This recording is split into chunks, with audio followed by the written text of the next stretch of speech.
Good morning, candidates. The current topic which can be asked in interviews is the Delimitation Commission.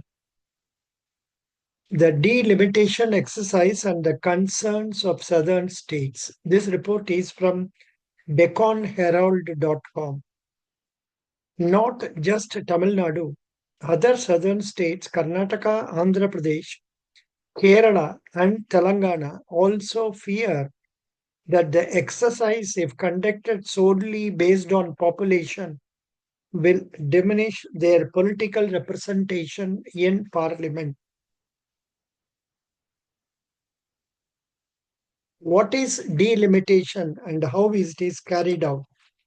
Delimitation, mandated by the constitution, should be carried out after every census to determine the number of seats and redraw the boundaries of Lok Sabha and assembly constituencies. It also identifies seats for scheduled caste and scheduled tribe communities. The union government, according to the constitution, should constitute Delimitation Commission of India by an act of parliament chaired by a retired Supreme Court judge. India's chief election commissioner and chief electoral officers of all the states will be members of the commission. The first Delimitation Commission, established in 1952, set the number of Lok Sabha seats at 494 seats based on 1951 census. The second commission in 1963, using the 1961 census, increased the numbers to 522, while the third commission in 1973 raised the number of Lok Sabha seats to 543. Why was freeze on the delimitation exercise enforced?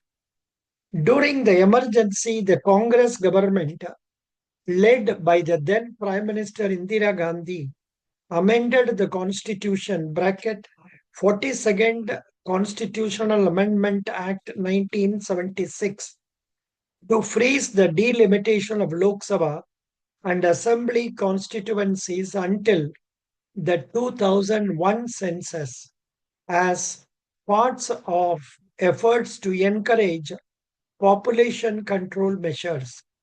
As a result, the Delimitation Commission were not constituted following the 1981 and 1991 censuses.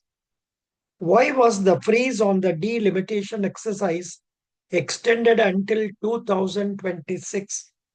The number of Lok Sabha seats was fixed at 543 in 1973 based on India's population of 54.8 crore as per the 1971 census. While southern states successfully implemented population control measures, their northern counterparts lagged behind. Apprehending a big loss in political representation, the southern states opposed the Constitution of Delimitation Commission after the 2001 census, which put India's population at 100 crore. In response, the then Prime Minister Atal Bihari Vajpayee extended the freeze until 2026 by amending the Constitution (84th Constitutional Amendment). While the fourth Delimitation Commission was constituted in 2002, it limited its role for redrawing boundaries of assembly and Lok Sabha constituencies based on 2001 census. What will happen in 2026 once the freeze on number and state-wise distribution of seats ends in 2026?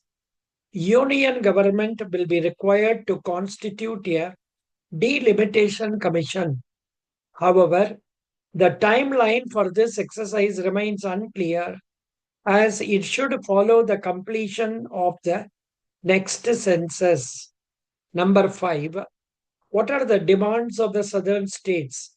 Southern states argue that delimitation exercise based solely on population will reduce their political representation in parliament.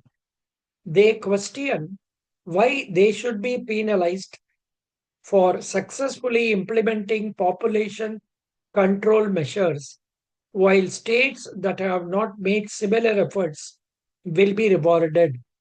The southern states want the freeze to be extended till 2056 to allow for proper implementation of population stabilization measures in states such as Uttar Pradesh, Bihar, and Jharkhand.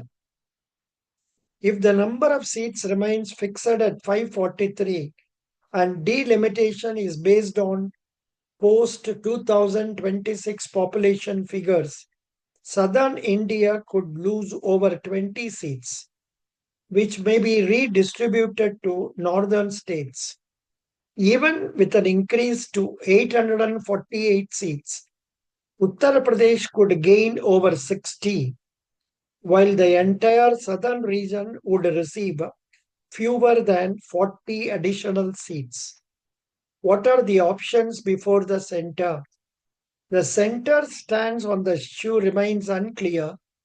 The only official statement so far came from Union Home Minister Amit Shah, who assured that no southern states would lose seats but would instead gain additional constituencies on a pro rata basis. However, political parties are seeking clarity on whether the pro rata distribution will be based on the current seat percentage or on the population figures. Thank you. Candidates appearing for United India Insurance and Union Bank of India LBO, please go through this, listen to this once, twice, take notes, prepare your own write up for only 1 minute so that you can tell about this briefly in the interview. Best wishes. This is a very important topic